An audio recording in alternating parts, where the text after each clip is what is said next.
Another reason for joy, but also pride, is that the European Union is supporting this work. So we're here together today to launch the next generation project. But I also wanted to mention that Mikser is also currently implementing 2 other projects which are supported by our Horizon 2020 program. One is EU Police, which aims to improve public health in cities by introducing nature-based solutions into urban planning practices, and also the project HEART, which aims to systematically improve urban health and reduce health disparities through blue-green solution-based urban planning. So all of these projects really explore how we can leverage creativity and innovation to the benefit of sustainability and our well-being. The project we're discussing today is supported by Creative Europe program, which is my favorite program.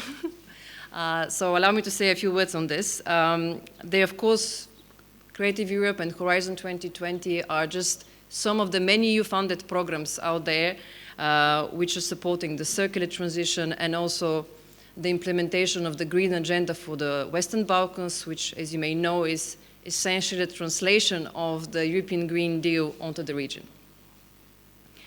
Because, of course, I mean, sustainability with borders is no sustainability. Just to say on Creative Europe, Serbia has shown really outstanding results in Creative Europe program. I wanted to draw your attention that there is an ongoing financial cycle which is going all the way to 2027 with 50% more allocated funds. So I really invite all of you to take advantage of this opportunity. Also because we, I think, very often tend to underestimate the role of creative and cultural sectors in the green and circular transition. And yet it is crucial. And this is something that Creative Europe program recognizes. It also provides guidance how to align creative projects with the goals of the European Green Deal. This is also part of the ongoing effort to so-called green some of the youth-funded programs, including Creative Europe, but also Erasmus+, following a European Parliament call to the European Commission to ensure that. I also wanted to briefly mention another EU initiative, which is the new European Bauhaus, which was launched 2 years ago, and it really connects the European Green Deal to our daily lives and living spaces. It blends aesthetics, sustainability, and inclusion. And it has really become a catalyst for the European Green Deal transformation, bringing this social and inclusion elements. And so far, it has 600 official partner organizations. So it's really, I think, one of these initiatives which has reached millions of people within the EU and beyond. And also from very diverse backgrounds, from art to design to science and innovation. And Serbia is also one of the eligible countries. And I think there is an ongoing assessment, evaluation of proposals. The reason I'm mentioning these programs and these opportunities is because the green transition is really going to shape the future of our society, and we do need all the creative and innovative talent rallied behind it. And while we very often, when we talk about the green transition, we tend to focus on cutting carbon emissions or waste, I feel that we don't talk enough about the importance of embracing circular ways of production. And it's this shift which is central to the central economy, which involves sharing, leasing, reusing, repairing, refurbishing, and recycling materials. And this approach really seeks to extend the product lifestyles and reduce waste, aligning with the goals not only with the EU Green Deal, but also with its industrial plan for the net zero age and the updated EU Circular Economy Action Plan.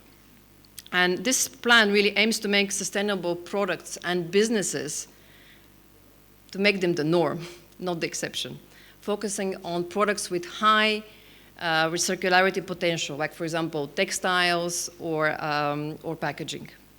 And here, really, the role of design is crucial.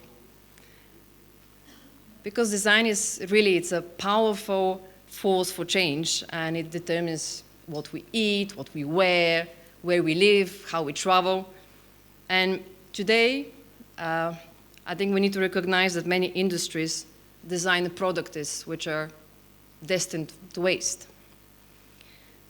Or he must prevent waste and pollution from the start and try to regenerate nature by design.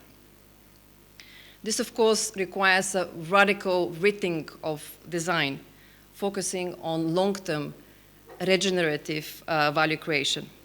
And it's with this ambition in mind that we have supported the Next Generation Design Program to encourage this European design sector to create and disseminate sustainable designs that contribute to the European Green Deal. Maya already very eloquently presented the program. I just wanted to focus on my favorite element.